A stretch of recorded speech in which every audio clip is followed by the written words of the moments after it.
Good evening बच्चों। तो आज है हमारा जो वन शॉट है केमिकल रिएक्शन एंड इक्वेशन का। ठीक है, तो कोशिश करते हैं उसको फटाफट कवर करने की।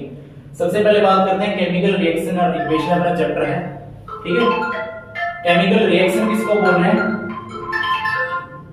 केमिकल रिएक्शन किसको बोल रहे हैं? फॉर्मेशन ऑफ न्यू सब्सटेंस, जब कोई नया सब्सटेंस बनता है। ठीक है, जब दो रिएक्टेंट या फिर दो से ज्यादा रिएक्टेंट आपस में क्या करते हैं, रिएक्ट करते हैं, कोई नया प्रोडक्ट बनता है, उसको क्या बोलते हैं? कोई केमिकल रिएक्शन होती है ना। अब ध्यान से सुनना, मैंने लिखा है हाइड्रोजन और ऑक्सीजन जब दोनों आपस में क्या कर रहे हैं, रिएक्ट कर रहे हैं, तो वहां पे क्या बन रहा है? वाटर। अब सुनना ध्यान से।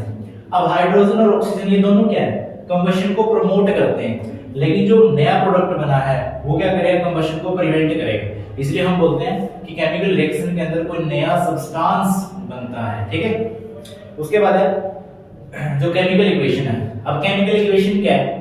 केमिकल रिएक्शन में जो सिंबल्स हैं या फिर जो फॉर्मूलाज हैं, ठीक है, उनको क्या करने के लिए, इक्वेट या फिर बैलेंस करने के लिए, रिएक्शन को बैलेंस करने के लिए कुछ सिंबल और कुछ फॉर्मूला का यूज करते हैं हम, और उसी को हम क्या बोलते हैं, केमिकल इक्वेशन। ठीक है, जो किसको रिप्रेजेंट करेंगे, केमिकल इक्वेशन को। नेक्स्ट हम चल रहे हैं। अब कैरेक्टरिस्टिक्स क्या है? कोई भी केमिकल रिएक्शन जब हो रही है तो उसमें क्या क्या चेंजेस आ सकते हैं, क्या क्या चेंजेस हो सकते हैं। तो फर्स्ट अपना इवोल्यूशन ऑफ गैस, गैस का इवोल्यूशन, यानी कि जब मेटल एसिड के साथ रिएक्ट करेगा तो वहां पे हाइड्रोजन गैस रिलीज होगी। जब यहाँ पे पीपीटी फॉर्मेशन पे होगी, पोटेशियम आयोडाइड लेड नाइट्रेट के साथ रिएक्ट करेगा तो वहां पे पोटेशियम आयोडाइड के येलो कलर के जो पीपीटी वहां पे बनेंगे। उसके बाद कलर में भी चेंज होगा। जब कॉपर सल्फेट फेरस यानी कि आयरन के साथ क्या करेगा, रिएक्ट करेगा, तो वहां पे क्या बनेगा, फेरस सल्फेट। अब कॉपर सल्फेट का कलर ब्लू था, फेरस सल्फेट का कलर कैसा है, ग्रीन। ठीक है, डिस्प्लेसमेंट रिएक्शन है। उसके बाद टेंपरेचर में भी चेंज होगा। जब कैल्शियम ऑक्साइड वाटर के साथ रिएक्ट करेगा तो वहां पे क्या बनेगा, कैल्शियम हाइड्रोक्साइड, और ये हाईली एक्सोथर्मिक रिएक्शन है। ठीक है, चेंज इन स्टेट, अब स्टेट में चेंज हो रही है। अमोनिया और HCl जब आपस में रिएक्ट करेंगे, दोनों गैसेस है, तो क्या बन रहा है, अमोनियम क्लोराइड, जो कि सॉल्ट नेचर का है। ठीक है, उसके बाद नेक्स्ट हम चल रहे हैं बैलेंसिंग द केमिकल रिएक्शन। अभी केमिकल रिएक्शन को हमें बैलेंस करना है। अब बैलेंस क्यों करना है और कैसे करना है? बैलेंस क्यों करना है? ताकि जो law of conservation of mass है वो हमारा बना रहे, यानी कि वो उस लॉ को हम फॉलो करें। वो लॉ क्या कह रहा है कि टोटल मास जो रिएक्टेंट साइड है और टोटल मास जो प्रोडक्ट साइड है वो दोनों क्या हो, बराबर हो। That is law of conservation of mass, ताकि वो बना रहे। अब करते कैसे हैं? इक्वेशन को बैलेंस करने के, फिर रिएक्शन को बैलेंस करने के हमारे पास 2 से 3 मेथड्स हैं। Heat and trial method, second electron ion method, third is oxidation number method. ठीक है, वैसे तो हम प्लस 1 क्लास में डिस्कस करते हैं, लेकिन बेसिकली जो 10th क्लास पे हम 10th लेवल पे मैं बोल सकता हूं हीट एंड ट्रायल मेथड है जो वो यूज कर रहे हैं। ठीक है, अब रिएक्शन को बैलेंस करने के जो स्टेप्स क्या हैं, मैंने एक क्विक रिवीजन के लिए कुछ डायरेक्ट स्टेप्स लिखे हुए हैं। जब भी हम किसी केमिकल रिएक्शन को बैलेंस करेंगे तो उसमें सबसे पहले हमें मेटल को बैलेंस करना है, फिर हमें नॉन मेटल को बैलेंस करना है, फिर हमें ऑक्सीजन को बैलेंस करना है, और फिर हमें हाइड्रोजन को बैलेंस करना है। ऐसे हमारी रिएक्शन बैलेंस हो जाएगी। ठीक है, नेक्स्ट क्या है? फॉर एग्जांपल मैंने एग्जांपल ले लिया कि जब जिंक एसिड के साथ रिएक्ट कर रहा है तो क्या बन रहा है, वहां पे ZnCl2 plus hydrogen gas form हो रही है। तो यहाँ पे मेटल है, पहले मेटल को बैलेंस करो, फिर नॉन मेटल को, देन हाइड्रोजन को, ऑक्सीजन तो इसमें है ही नहीं है। फिर क्या हुआ, अगर वर्ड फॉर्मेट में अपने पास कोई केमिकल रिएक्शन आई है तो उसको हमें लिखना पड़ेगा पहले। जैसे फॉर एग्जांपल बेरियम क्लोराइड। ठीक है, अब बेरियम क्लोराइड को मैं लिख सकता हूं BaCl2 plus aluminium sulphate. Aluminium sulphate को मैं क्या लिखूं, SO4 उसके बाद यहां से क्या बना, barium sulphate BaSO4 plus aluminium chloride, aluminium chloride. अब ये बनेंगे कभी, फिर बनाने कैसे आएंगे, अगर हमें इनकी बैलेंसेस के बारे में पता हो। ठीक है, तो इसके बाद हम इसको क्या कर देंगे, बैलेंस कर देंगे, वही heat and trial method, left hand side and right hand side से। उसके बाद है हमारा कुछ सपोर्टिंग पॉइंट्स हैं जो हमें पता भी होने चाहिए। फर्स्ट है स्टेट को मेंशन करना। जब भी हम कोई रिएक्शन शो करते हैं उसमें सॉलिड लिक्विड गैस को हमें क्या करना, मेंशन करना है। ठीक है, टाइप्स ऑफ हीट चेंजेस, जब हीट चेंजेस है वो एक्सोथर्मिक भी हो सकती है, एंडोथर्मिक भी। एक्सोथर्मिक कब बोलते हैं, जब हीट रिलीज होती है। ठीक है, और एंडोथर्मिक कब बोलते हैं? जब हीट एब्जॉर्ब होती है किसी रिएक्शन के अंदर। बेसिकली अगर मैं बोलूं कि एक्सोथर्मिक रिएक्शन हम रेस्पिरेशन पढ़ते हैं, तो रेस्पिरेशन क्या है? एक्सोथर्मिक रिएक्शन है, जबकि फोटोसिंथेसिस क्या है? Endothermic reaction. ठीक है, एग्जांपल के ऊपर पूछ लेते हैं। उसके बाद क्या कुछ की पॉइंट्स हैं सॉलिड पीपीटी गैस की फॉर्म में, या कि अभी हम रिएक्शन के अंदर देखेंगे भी कहीं पे पीपीटी बन रहे हैं सॉलिड फॉर्म में, इनसॉल्युबल सब्सटेंस है। ठीक है, और कहीं पे गैस इन्वॉल्व हो रही है। ठीक है, अब टाइप्स ऑफ रिएक्शन, रिएक्शन की टाइप्स कौन से हैं? टाइप्स ऑफ रिएक्शन, फर्स्ट अपना कॉम्बिनेशन रिएक्शन, सेकंड अपना डीकंपोजिशन रिएक्शन। कॉम्बिनेशन रिएक्शन में क्या होगा? दो या दो से ज्यादा सब्सटेंस जब मिलेंगे तो क्या बनेगा? एक सिंगल प्रोडक्ट बनेगा। ठीक है, अब जो सिंगल प्रोडक्ट एग्जांपल हमने ले लिया मैग्नीशियम प्लस ऑक्सीजन। मैग्नीशियम और ऑक्सीजन क्या करेंगे? मिलकर बनाएंगे मैग्नीशियम ऑक्साइड। ठीक है, अब यहाँ पे जब हम कोई भी रिएक्शन पढ़ते हैं, जब हम कोई भी रिएक्शन लिखते हैं, तो मैं ये बोलना चाहता हूं कि उस रिएक्शन के क्या क्या सिग्निफिकेंस है, फिर क्या क्या इंपॉर्टेंट पॉइंट्स हो सकते हैं, वो अगर हमें वहीं पे पता चल जाए, वहीं पे हम उनको लिख ले, तो आगे हमें प्रॉब्लम नहीं होगी एग्जाम के अंदर। जैसे मैं बताऊं, अगर हम मैग्नीशियम रिबन, ठीक है, लैब के अंदर एक्टिविटी भी आती है, अगर हम उसको अगर बर्न कर रहे हैं तो वहां पे क्या होगा? Emission of bright light. ठीक है, डेजलिंग ऑफ लाइट हम बोलते हैं, और ये रिएक्शन हाईली एक्सोथर्मिक होगी, और साथ में क्या है? कॉम्बिनेशन है। ठीक है, डिकम्पोजिशन रिएक्शन क्या है? कि जब एक कंपाउंड टूट रहा है, किसमें? दो या दो से ज्यादा सिंपल सब्सटेंसेस के अंदर। फॉर एग्जांपल A भी है, A प्लस B में टूट रहा है, या फिर 2A भी है, A2 प्लस B2 के अंदर ब्रेक हो रहा है। नेक्स्ट हम चल रहे हैं टाइप्स ऑफ डिकम्पोजिशन रिएक्शन। अब जो डिकम्पोजिशन रिएक्शन है वो तीन टाइप के further, thermal decomposition, photochemical and electrolytic. अब जो थर्मल डिकम्पोजिशन होगी वो टेंपरेचर डिपेंडेंट है। क्या बोल रहा हूं मैं कि जब मैं कैल्शियम कार्बोनेट को हीट दे रहा हूं तो वो किसमें ब्रेक हो रही है? कैल्शियम ऑक्साइड प्लस वहां पे CO2 गैस निकल रही है। जबकि लेड नाइट्रेट को जब मैं हीट कर रहा हूं, है ना, हीट दे रहा हूं, तो वहां पे lead oxide plus NO2 plus oxygen वहां पे मिल रहे हैं। फोटोकेमिकल में क्या है? In the presence of photons, मैं लाइट बोल सकता हूं, Ag plus Br to 2AgBr send to AgCl। इन रिएक्शंस को हम कहां पे यूज करते हैं? फोटोग्राफी के अंदर यूज कर रहे हैं। उसके बाद इलेक्ट्रोलाइटिक डिकम्पोजिशन। इलेक्ट्रोलाइटिक डिकम्पोजिशन के अंदर हम क्या करते हैं? इलेक्ट्रिक फील्ड या फिर करंट की प्रेजेंस में, ठीक है, जैसे वाटर अपना, उसको क्या करते हैं? उसके आयंस के अंदर ब्रेक कर दिया। जैसे वाटर है, हाइड्रोजन प्लस ऑक्सीजन, अगर रिएक्शन को बैलेंस करेंगे तो 2 हाइड्रोजन प्लस ऑक्सीजन। अब यहाँ पे क्वेश्चन ये आता है कि जब हम एक्सपेरिमेंट करते हैं, इलेक्ट्रोलाइसिस करते हैं, तो वहां पे कैथोड पे कौन जाएगा, एनोड पे कौन जाएगा? तो कैथोड पे जाता है अपना हाइड्रोजन और एनोड पे जाता है अपना ऑक्सीजन। ठीक है, इसको याद करने का तरीका क्या है? डोंट बी पैनिक हम पढ़ते हैं, panic positive is anode, negative is cathode. अब एनोड पे पॉजिटिव चार्ज होगा और कैथोड पे नेगेटिव चार्ज होगा। हम इलेक्ट्रोकेमिकल सेल पढ़ेंगे प्लस 2 के अंदर, उसमें इसका रिवर्स होता है। तो पैनिक वर्ड तुम याद रखना है, और पॉजिटिव की तरफ कौन जाएगा?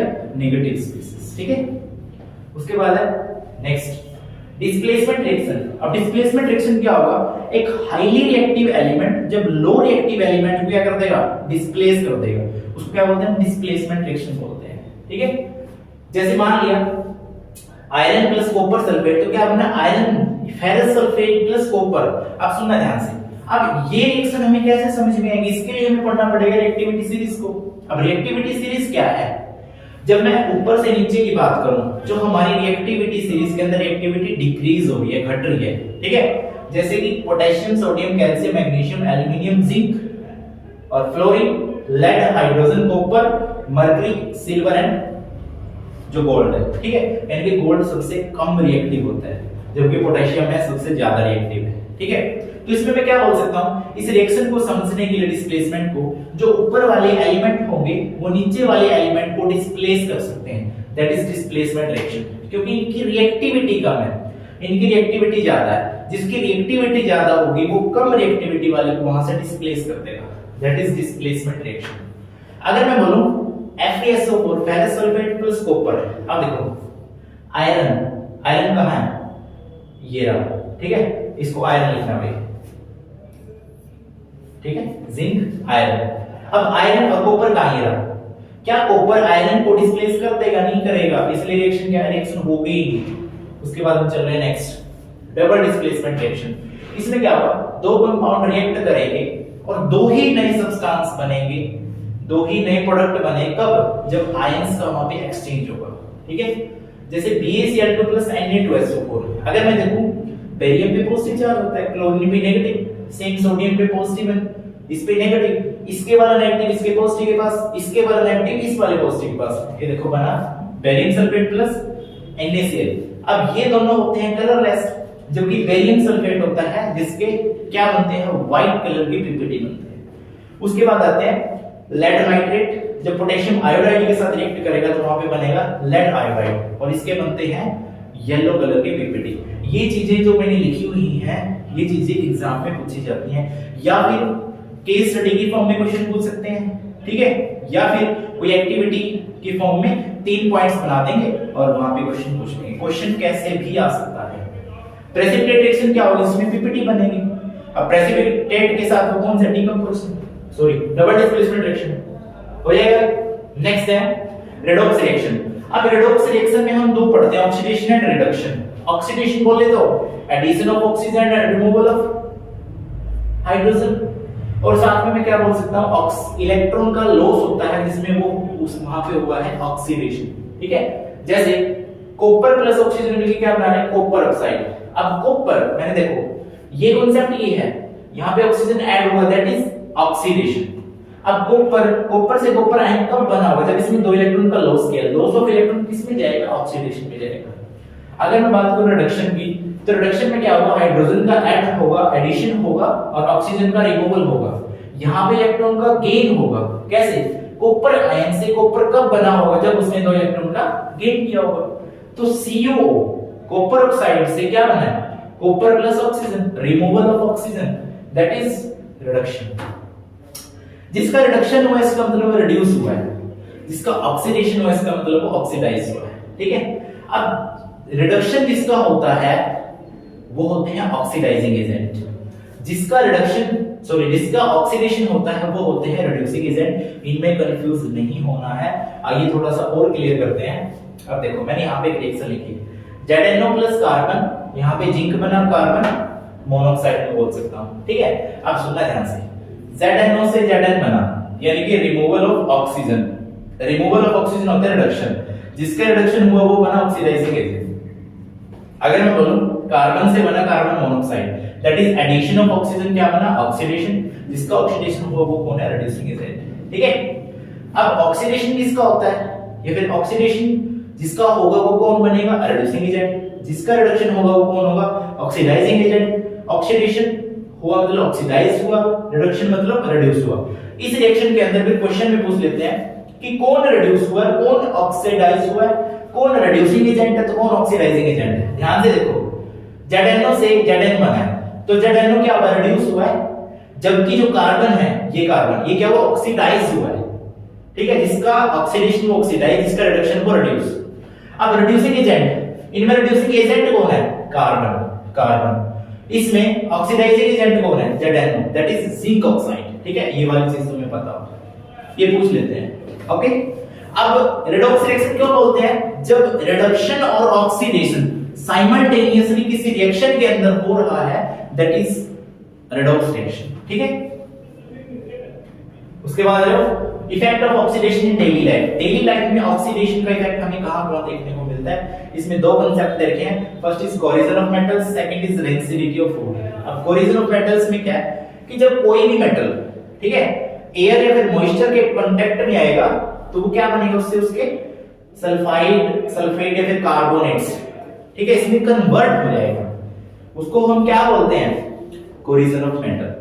यहां पे एग्जांपल पढ़ते हैं रस्टिंग ऑफ आयरन। आयरन को जंग लगना मैं बोल सकता हूं। जब iron oxygen, air plus water यानी कि मॉइस्चर इसके कांटेक्ट में आएगा तो क्या बनेगा वहां पे, रस्ट। मैं बोल सकता हूं hydrated iron, that is rust, ठीक है, रस्टिंग ऑफ आयरन इसको बोलते हैं। अब कोरिजन को हम कैसे प्रिवेंट कर सकते हैं, ये तो पेंटिंग करके या फिर ग्रीजिंग करके या फिर एक प्रोसेस हो रहा है, दैट इज गैल्वेनाइजेशन, ठीक है, गैल्वेनाइजेशन करके। अब रेंसिडिटी ऑफ फूड क्या है, रेंसिडिटी ऑफ फूड का मतलब है फूड का खराब होना। अब होगा क्यों, क्योंकि इसमें ऑयल और फैट होगा, उसका हो जाएगा ऑक्सीडेशन, जिसकी वजह से वहां पे अनप्लीजेंट स्मेल आएगी। क्यों होगा ऑक्सीडेशन उसका, due to presence of oxygen in environment. अब उसको हमें प्रिवेंट कैसे करना है, बाय एडिंग प्रिजर्वेटिव्स। जैसे हम क्या करते हैं, जैसे हमारे पास कोई जैसे चिप्स का पैकेट है जैसे कि कोई भी ले लो। अब चिप्स के अंदर क्या होती है, नाइट्रोजन गैस। अब नाइट्रोजन गैस किसकी तरह बिहेव कर रही है, प्रिजर्वेटिव्स की तरह, ताकि वहां पे ऑक्सीडेशन ना हो। जब हम एक बार उसको क्या करते हैं, चिप्स जो कुरकुरा है या फिर उसके पैकेट को जब एक बार ओपन कर देते हैं, कुछ टाइम बाद क्या वो मतलब स्मेल करेगा, और मैं बोल सकता हूँ कि कुछ टाइम बाद क्या वो खाने लायक नहीं रहेगा, क्योंकि वहां पे ऑक्सीडेशन हुआ है। नेक्स्ट पॉइंट है, कुछ इंपॉर्टेंट फैक्ट है यहाँ पे क्या। अब जब FeSO4+ into 7H2 ये हाइड्रेटेड फॉर्म है, हाइड्रेटेड मतलब यहाँ पे वाटर प्रेजेंट है, ग्रीन कलर फेरस सल्फेट का। जब मैं इसको हीट करूंगा तो ये बन जाएगा अनहाइड्रस फॉर्म, यानी कि FeSO4+ 7H2। अगर मैं इसको फर्दर हीट करूंगा तो यहाँ पे क्या बनेगा, Fe2O3 आयरन ऑक्साइड, जो कैसे कलर का होता है, रेडिश ब्राउन कलर का, प्लस वहां पे SO2 sulphur dioxide and sulphur trioxide gas क्या होंगी, निकलेंगे। ठीक है, ये वाली रिएक्शन इंपॉर्टेंट है, मैंने इसलिए लिखा कुछ इंपॉर्टेंट फैक्ट। उसके बाद लेड नाइट्रेट, जब मैं इसको क्या करूंगा, हीट दूंगा तो ये किसमें डिकम्पोज होगा, लेड ऑक्साइड में, प्लस यानी कि मोनोऑक्साइड है लेड का, प्लस NO2 में, प्लस ऑक्सीजन में। अब ये तो येलो कलर का होगा, ये ब्राउन फ्यूम्स, ठीक है, बाहर की तरफ आएंगे ब्राउन फ्यूम्स।